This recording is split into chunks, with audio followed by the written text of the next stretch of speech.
Can pregnant women apply for Medicaid? Will that affect their pending adjustment of status as a public charge?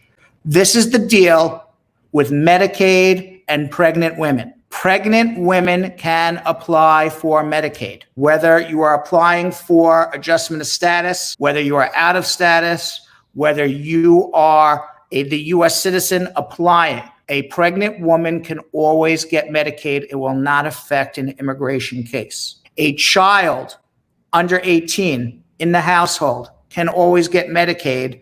It will not affect the immigration case.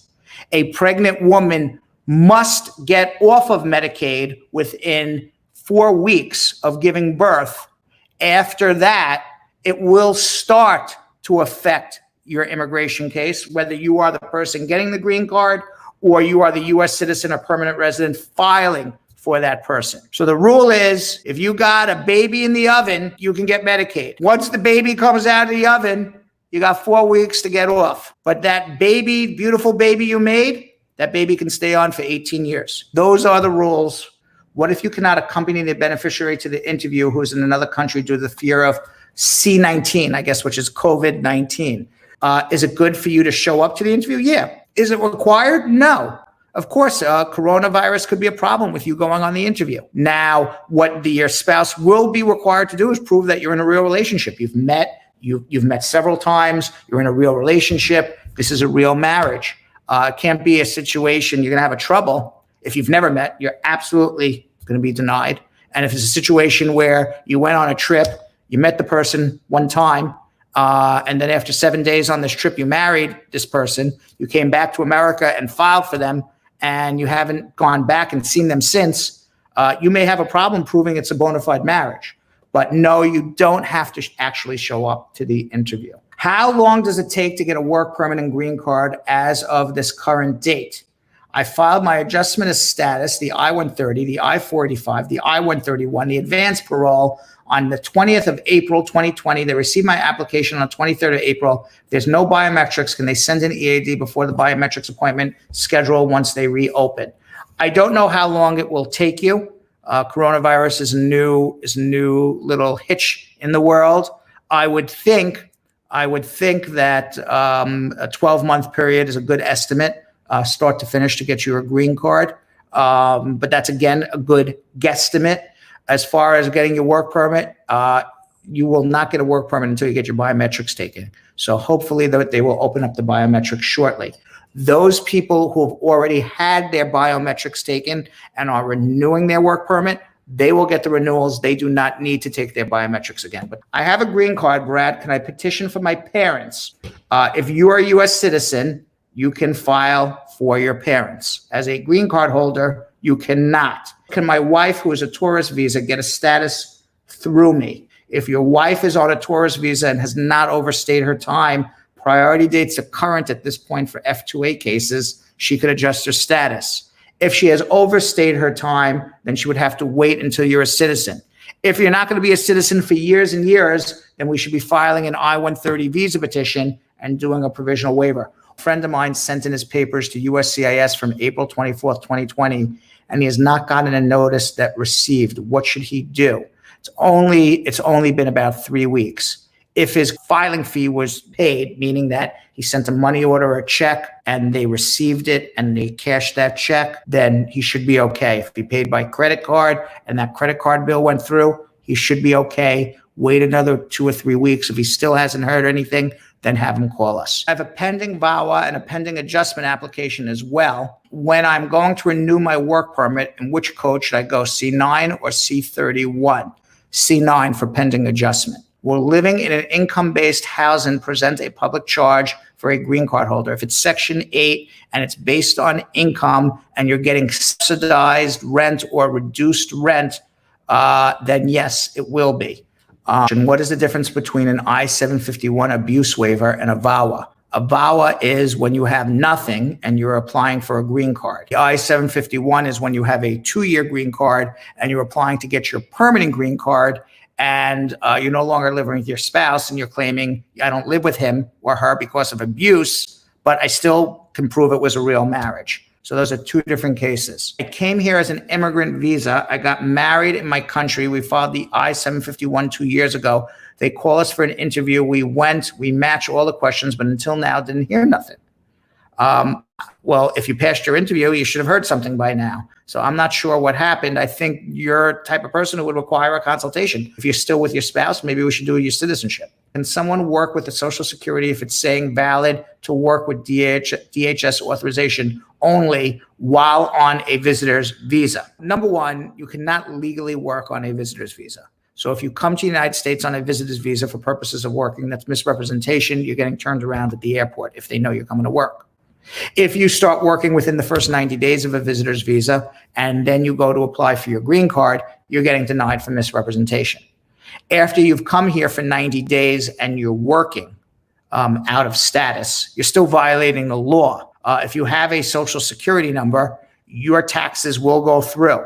They will go through whether you have the work authorization with DHS authorization or not. So your employer can put you on the books. You can pay your taxes. They can withhold your taxes. The IRS won't say anything. They're thrilled to get your money. The only one at that point who has exposure would be your employer for hiring somebody out of status because they didn't check to see whether you're legal to work. But going back to the original premise, you can't come here for purposes of working on a visitor's visa. I'm eligible for citizenship in December. I haven't gotten my 10-year card yet. I have my 18-month extension plus my expired green card. Can I still apply for my citizenship when the time comes? The answer is yes. I always prefer to tell people to wait until they remove the conditions. But if you are anxious to file for your citizenship, then absolutely you can do it. Hi, Brad. Is it a must to have a different mailing address for VAWA? No. I mean, you can still be living with your abusive spouse, but why would you want to continue to live with your abusive spouse? Short of you don't have money to move out, but I would think that would be for a very short period of time. But I would not want to continue to live somewhere where I'm getting abused. Certainly, it doesn't seem like a pleasant choice. We submitted the DS-260 to the National Visa Center, the form filled up by the third person in the USA. So when the officers will ask my foreign spouse in an interview who filed the 230 DS-260, and if we say the third person in the USA, is it any effect? No, tell the truth. And if a permanent resident spouse filed an I-130 in August 2019, one can, or he or she expect a response from USCIS beneficiary is in Jamaica, at least a year out. So you shouldn't hear anything at least till September or October of this year. Is it true that the Republican senators has put brakes on another coronavirus bill passed by the House? It's possible. I don't know. I don't keep up with every bill that gets passed by the House that doesn't get passed by the Senate. I used to do that when I was younger, and I would drive myself crazy. Does the I-130A add substance to the I-130 in terms of its likelihood of it being approved? Does it add substance? No. You have to follow the law. So when you're filing for a spouse, you need an I-130A. When you're not filing for a spouse, you don't need to do it. And if I tell the truth, will I be denied my immigrant visa? I pled guilty to unlawful wounding, but the case was dismissed. I don't have a criminal record. I just want to know what to do, please. Immigration will know about this arrest. The fact that it was dismissed means you do not have a criminal record. So if you tell the truth, it seems like you'll be okay. If you don't tell the truth and you've now lied about an arrest, now you're going to get denied for misrepresentation. Sounds like you will need a consultation before you go any further. If your husband, who is the petitioner filing for wife, but he receives food stamps and Medicaid, but wife is going to school, paying for herself, could that prove that she would not and not interested in receiving public assistance? No, not necessarily. That's not necessarily true at all. Hi, if I'm looking to do my citizenship in the near future, can I apply for public assistance? Yes. That has nothing to do with citizenship. Hi, Brad. If your prints are already in the system and you filed an adjustment, do you have to redo your biometrics, or do they have your prints that's already on file?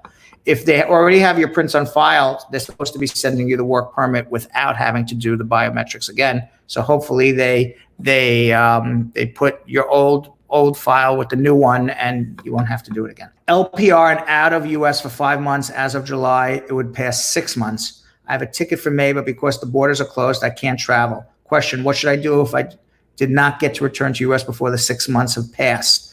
I would keep your ticket, get on the next available plane, and get back here. If it's more than a year, then you would need to get an SB1 visa. But between 6 months and 12 months, As soon as the planes can start flying again, you get on that plane and you come to America, and then you bring with you your old ticket. If they give you a hassle, why you been out of the country? Well, I couldn't get to America. I even had a ticket. They canceled the plane. And then if they still give you a problem, demand to see a judge, come see me and we'll take care of it. If I sue the USCIS for delay, can they deny my case because they didn't complete the background checks? No, they cannot. You're suing them to complete the background checks. Now, immigration also has the ability to give you a green card, but then if the background check turns up something, to take it back away. Just because you got a green card doesn't mean they can't put you in deportation down the line. So immigration's, stance that we can't approve a green card because the background check hasn't finished and they're holding people back years. That's BS, because they can give you a green card,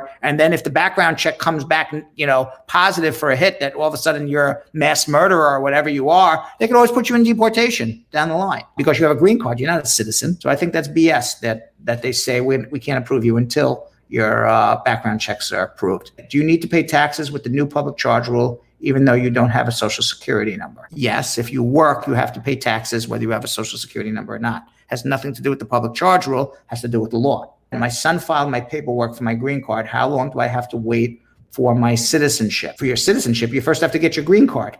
Assuming you get your green card, you got to wait 5 years to become a citizen. If I file for my parents, how long is it going to take?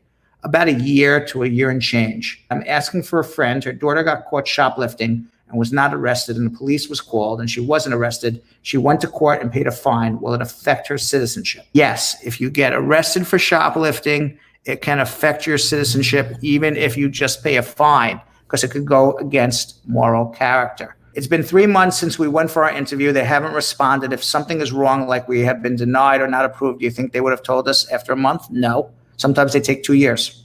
To show I don't have criminal records to send police certificate for the National Visa Center, do I have to send police certificate staying one country less than 6 months? Every country you lived in for more than 6 months, you need a police record for. Hi, Brad. Can we adjust the status to a visit visa after getting a visa extension for 6 months? We extended the visa during the pandemic. You can change your status or extend your status on a visitor's visa if, because of the pandemic, if you can't travel right now. Pettigay Cherry. Hi, Brad. Because of COVID-19, an elderly gentleman overstayed his time, but before he overstayed, he applied for I-395, but after a month, I'm yet to get a response. Will they deny him once entry, he leaves and is returned?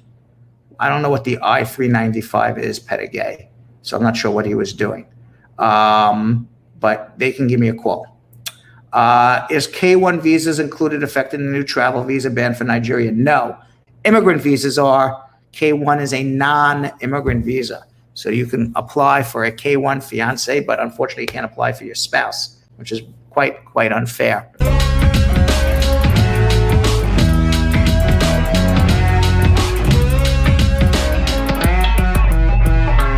Thanks for watching. For more Brad Show Live, like and subscribe to our YouTube channel.